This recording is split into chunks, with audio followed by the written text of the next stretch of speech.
تربیت ہوتی ہے ماں باپ کے ذمہ. ہم 3 سال کا بچہ اسکول ڈال دیتے اور روتا ہوا جاتا ہے، روتا ہوا آتا ہے، وہ ماں باپ سے دور ہو جاتا ہے. پھر یہ اے لیول، او لیول، کتنے اے، کتنے بی، کتنے سی، تباہ کر دیا بچوں کی شخصیت کو. ان کی اپنی سوچ ڈیولپ بھی نہیں ہوتی. پھر آپ کی لائف، مجھے ایک واقعہ یاد آ گیا فیصل آباد کا. وہ میرے دوست ہیں، ان کا اسکول ہے، تو ایک ڈاکٹر اور 1.5 ڈاکٹر کے بچے وہاں پڑھتے تھے. تو وہ دونوں میاں بیوی آئے کہ جی 3 دن ہو چکے ہیں ہمارے بچے کھانا نہیں کھا رہے گھر میں، اور ہم پوچھتے ہیں تو بتاتے ہیں. 1.5 ڈاکٹر تو اللہ کو پیاری ہوگی، تو انہوں نے دونوں بچے بلا لی. کبھی یہ آپ کے امی اور ابو کہہ رہے ہیں ہم لوگ کھانا نہیں کھاتے. کہاں؟ اور کیوں نہیں کھاتے؟ کہیں ان کے سامنے نہیں بتائیں گے. تو انہوں نے دونوں کو باہر بٹھا دیا. تو اب بتاؤ، کہا سر صبح ہم ناشتہ کرتے ہیں تو امی اور ابو سو رہے ہوتے ہیں، جب ہم دوپہر کو واپس آتے ہیں تو دونوں ہاسپٹل ہوتے ہیں، جب شام کو کھانے پر بیٹھتے ہیں تو دونوں کلینک میں ہوتے ہیں، پورا ہفتہ ہم ان کو دیکھتے نہیں. تو ہم نے سٹرائک کر دی کہ وہ کیا ماں ہے، وہ کیا باپ ہے، جن کے پاس اپنے بچوں کے لیے بھی ٹائم نہیں. تو انہوں نے کہا ہم ان کے گھر کھانا ہی نہیں کھائیں گے. میرے نبی ایک اعتدال کی زندگی سکھا کر گئے. میرے نبی نے اپنے ٹائم کو 4 حصوں میں تقسیم کیا ہوا تھا. ایک لوگوں کے لیے، اس میں لوگوں کے ساتھ. ایک اللہ کے لیے، اس میں کسی کے ساتھ نہیں.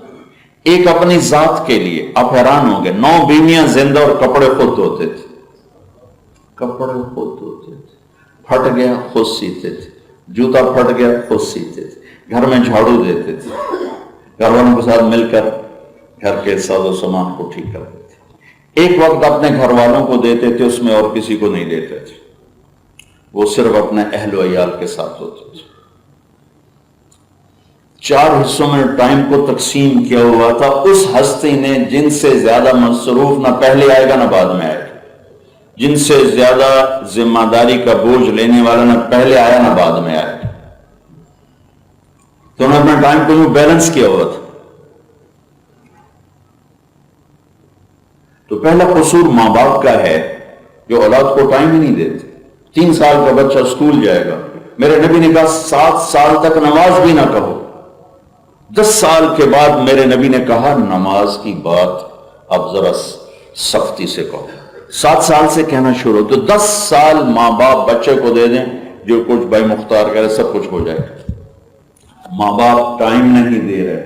3 سال کا بچہ اسکول واپس آ کے ٹیوشن، ٹیوٹر، اور ایک ہی موبائل نے زندگی برباد کر دی ہے. بچے بیٹھے سب اپنا موبائل دیکھ رہے ہوتے ہیں، آپس میں تعلق ختم ہو گیا ہے. ماں اپنا دیکھ رہی، ابا اپنا دیکھ رہے، بچے اپنا دیکھ رہے، بچی اپنی دیکھ رہی. سب فیصل آباد کا سچا واقعہ ہے.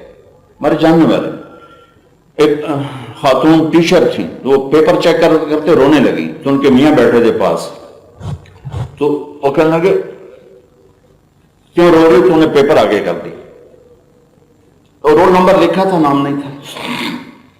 اس پہ ایک کوشچن تھا آپ کیا بننا چاہتے ہیں؟ تو بچے نے لکھا تھا کہ I want to be a smartphone. میں یہ آئی فون بننا چاہتا ہوں کہ میں جب گھر آتا ہوں نہ میری ماں توجہ دیتی ہے نہ میرا باپ توجہ. ماں سے بات کرتا ہوں تو وہ دیکھتی فون پر ہوں میرے ساتھ کرتی. باپ سے بات کرتا ہوں تو وہ دیکھتا فون کو ہوں میرے ساتھ کرتا ہے. تو میں حسرت کرتا ہوں کہ کاش مجھے بھی اتنی توجہ ملتی جتنی میرے ماں باپ یہ آئی فون کو یا یہ سیمسنگ کو توجہ دیتے ہیں. تو کہنے لگا رونے کی کیا بات ہے؟ کہ یہ تیرا میرا بچہ ہے جس نے یہ پیپر لکھا ہے، یہ اپنا بیٹھا ہے. پہلا قصور ماں باپ سے شروع ہو رہا ہے. ایناٹمی پڑھ کے کوئی انسان تھوڑا بنتا ہے، یا سرجری کر کے کوئی انسان تھوڑا بنتا ہے. انسانیت تو میرے نبی کے در سے ملتی ہے، میرے نبی کی زندگی سے ملتی ہے. جو نہ ماں باپ سکھاتے ہیں تو ادارے کہاں سے سکھائیں گے؟ ایک ماں 2 بچے نہیں سنبھالتی اور ٹیچر سے کہتی میرے بچے سنبھال، جو 40 پہلے لے کے بیٹھی، 30 پہلے لے کے بیٹھی ہوئی. اور آگے میں ایک لطیفہ سنایا کرتا ہوں، آگے تنخواہیں تھوڑی اور اتنے 2 بچوں سے ماں تھک جاتی ہے، 30 بچوں سے ٹیچر نہیں تھکے. تو ایک وہ ایسی لطیفہ، ٹیچر نے کہا بچوں بولو CUP صاحب کا. تو بچوں نے کہا میں CUP کب ہوتا ہے؟ کہا نہیں بولو CUP صاحب. کہا نہیں میں CUP کب؟ کہ بچوں اتنی تھوڑی تنخواہ میں CUP سب کی رہے گا، CUP کب نہیں ہو سکتا. دعا دو اس ہستی کو جو جاتے ہوئے رو رو کے اللہ کو منا گئے، ورنہ اللہ نے پہلوں کو بندر کتے بنا دیے تو ہمیں بھی بنا سکتا تھا. کتنا فجعل منہم القردۃ والخنازیر، ہم نے بندر بنا دیے، خنزیر بنا دیے. میرے نال کوئی رب دی رشتہ دار یا ساڑھے نالوں دی کوئی دو نالوں چوکھی رشتہ دار، بے نیاز سمجھ، بیچ میں اللہ کا حبیب کھڑا ہوا ہے. اگر ان کی دعائیں نہ ہوتی تو پتہ نہیں آج ہمارے ساتھ کیا ہوتا. یا رب امتی امتی، یا رب امتی امتی، یا اللہ میری امت، یا اللہ میری امت، یا اللہ میری امت. اتنا اللہ کے سامنے روئے کہ اللہ کو کہنا پڑا سنرضیک فی امت، میں آپ کی امت کے بارے میں آپ کو راضی کروں. میرے رب کی قسم اگر آپ کی آہیں اور آنسو نہ ہوتے، بتاؤ مچھلی کھانا کڑا بڑا. اللہ نے کہا، جب اللہ کہہ دے تو پھر چھوٹی چیز بھی بڑی ہو جائے. اللہ نے کہا بھائی مچھلی نہیں کھانی ہفتے کے دن. انہوں نے اللہ کو چکر دیا، ہفتے کو پکڑ لیتے، اتوار کو کھا لیتے. تو اللہ تعالیٰ نے کہا دیکھو یہ ہیرا پھیری کر لیں. انہیں بات آئے اللہ نے بندر بنا دیا، بندر کونو قردۃ خاسئین، ذلیل و خوار بندر بن جاؤ. رات کو سوئے مرد عورت بچے بچیاں، صبح اٹھے سب بندر بندریاں، اور 3 دن میں سب مر گئے. میرے رب کی عزت کی قسم، ماں باپ کو دکھ دینا مچھلی کھانے سے بڑا گناہ ہے. سود کھانا مچھلی کھانے سے بڑا گناہ ہے. ظلم و ستم مچھلی کھانے سے بڑا گناہ ہے.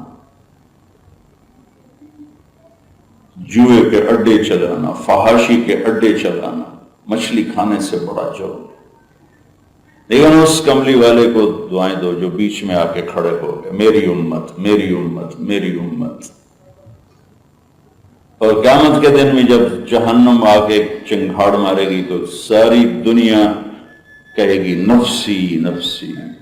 آدم علیہ السلام سے لے کر عیسیٰ علیہ السلام تک نبی پکار اٹھیں گے نفسی نفسی، یہاں تک کہ فرشتے زمین پر گر پڑیں گے کہیں گے نفسی نفسی، جنہوں نے جانا ہے کوئی نہیں. ابراہیم علیہ السلام کہیں گے یا اللہ آج میں کسی کا سوال نہیں کرتا، تیری میری دوستی کا واسطہ بس مینوں بچا. عیسیٰ علیہ السلام کہیں گے یا اللہ میں اپنی ماں مریم کا بھی سوال نہیں کرتا، بس میری جان بچا. اس خوف اور دہشت کے وقت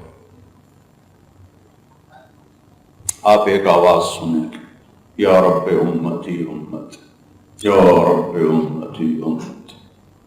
اسپیکر کی آواز تھوڑی ہے، وہ گونجے گی سارے مجمع، یا رب امتی امتی. تو ساری ضرور دیکھیں اے کون ہے؟ ساری دنیا نفسی نفسی، اے کون ہے؟ امتی امتی. جب نظریں آواز کا تعاقب کریں